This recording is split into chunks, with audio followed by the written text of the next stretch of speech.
Hey YouTube, well this morning we've got a thunderstorm coming through. I don't know how long it's supposed to last.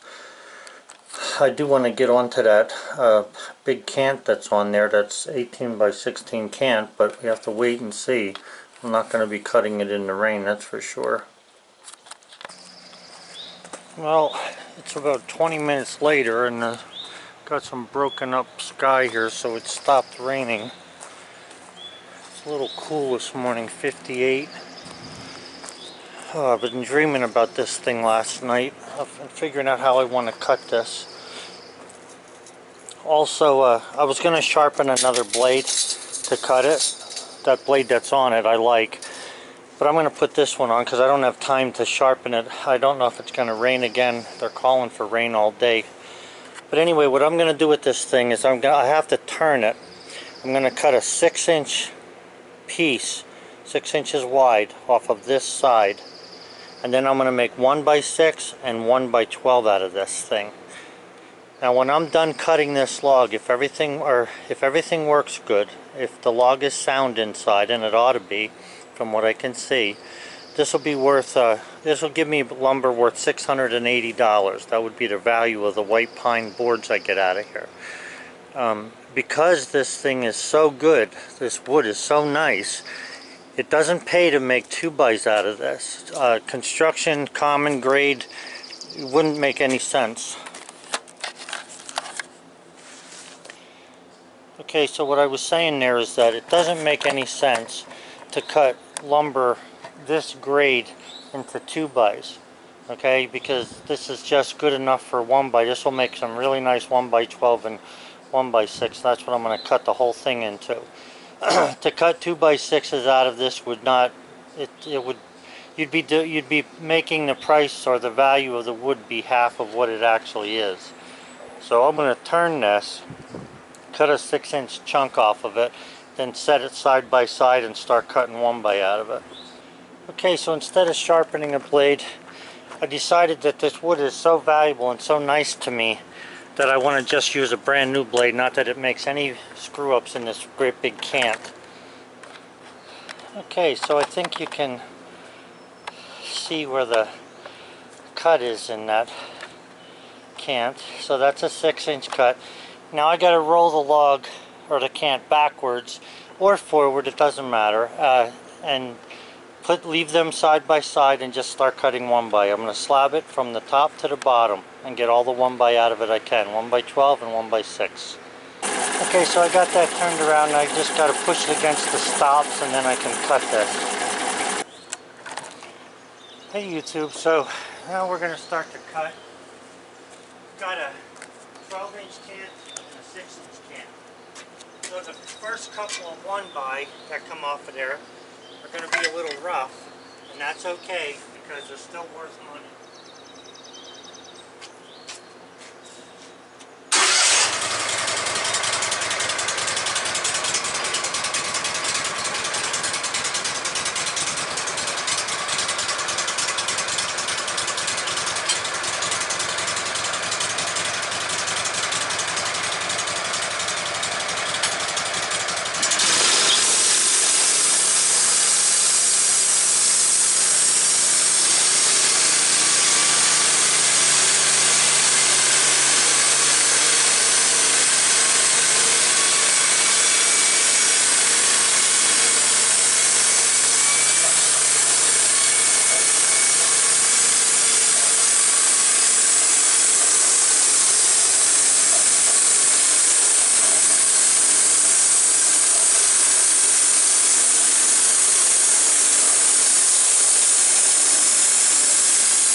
One by 6 and 1x12, just like the plan. So I need to get set up here to be able to stack the wood there.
In order to get the 4x4s level with one another, when you take the first board off, turn it on its edge and set it on them, and then level the 4x4s up that are going to hold the wood.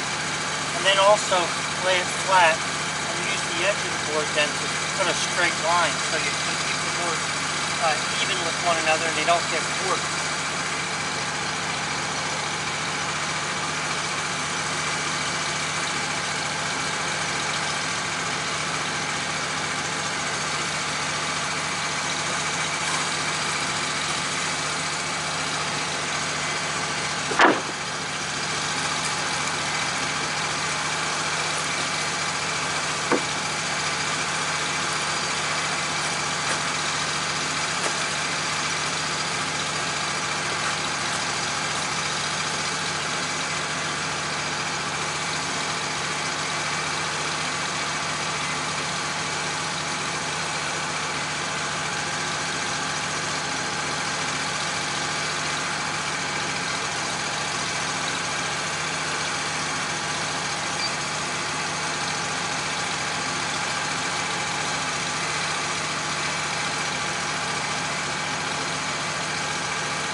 It would have to start raining now.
just finished lunch, so it's back to work.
How do you determine if a metal detector paid for itself or not? I guess you could figure that one nail is equal to one blade, so they're around 20 bucks, 22 bucks. So if it stops me from hitting one thing that paid for half of it plus the shipping, I guess. So 2 nails would pay for this metal detector if it's working. I think it works. I just think there's nothing in this tree. I think the old guy is thinking of a different tree. I might be wrong. Now he said that, I asked him if they shot into the tree with a rifle or a handgun, did he remember? And he said a handgun. Well, I know a .30-30 can put a bullet in there about 6 inches, so that's where I am now. I'm within the 6 inches of the tree, but you don't know what year it was done. So I don't think that there's anything in this tree. If I hit anything, I just don't think there's nothing in it. I'm lucky. I do enjoy having the ability to know whether there's metal in it or not, though. I like having the metal detector. Just, it's like a little safeguard to know I don't have to take the blade off and replace it or throw it away or whatever. So it's pretty neat having it.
Tell you one thing, these boards are going to plane beautifully.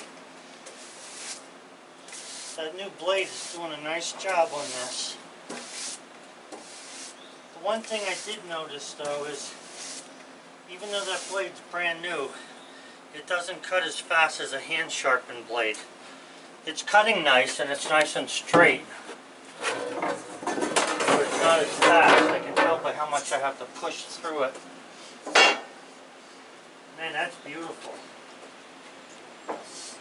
Oh yeah. Very nice. No rocking at all. You know, my 1 year review is almost due on this machine. It's been a year now since I've had it. And I've literally fixed nothing on it except for some minor stuff, changed motor oil, oiled the slides. I noticed that the bunk, the dogs on the side are getting a little bit loose, so they need to be tightened.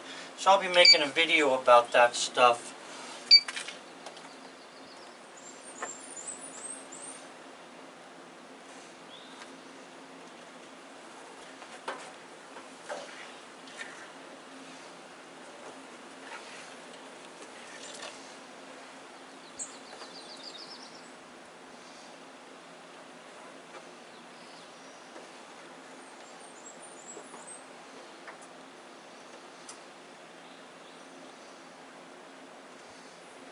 Nothing. Nothing.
according to the metal detector, there's something in there.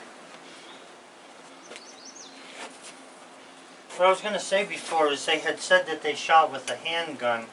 So I know that a rifle can put a bullet in pine like this about 6 or 8 inches. So if it was a handgun, probably not so much.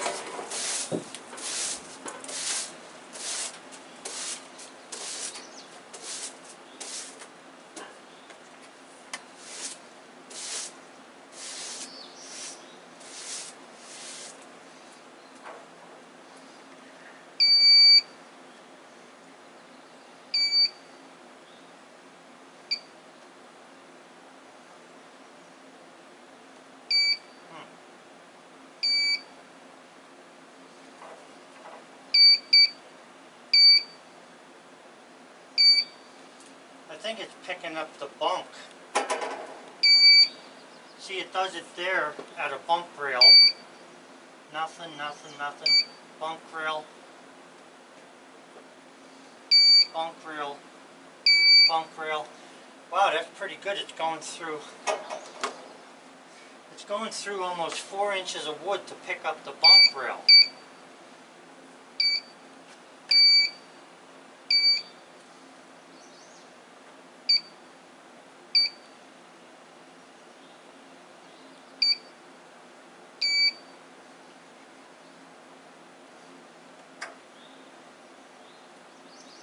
And if you push a button, it diminishes the strength. So I'm assuming now, I'm pushing that button. I'm assuming now that there's nothing in this wood. I mean, if it can pick up the bunk rail, and it is, that seems pretty darn good to me. I don't know. You guys who have metal detectors, you know, a lot of times you don't have to spend a lot of money to get something to work. Sometimes you're getting ripped off for brand names. I know I bought a lot of brand name GPS and surveying equipment, and I'll tell you what, some of it's not much better at all than the much lower price stuff.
want to explain the cutting procedure here so you can know what I've done.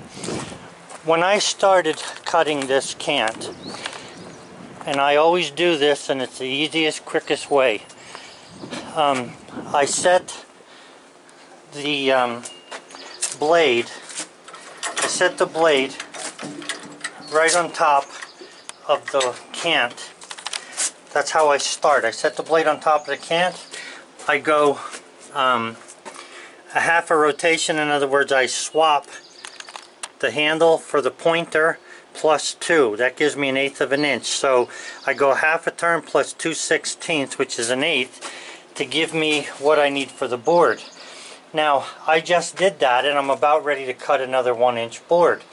However, what's left, if you look on the scale there, can hardly get the camera in there, is about 1 1/4 inches.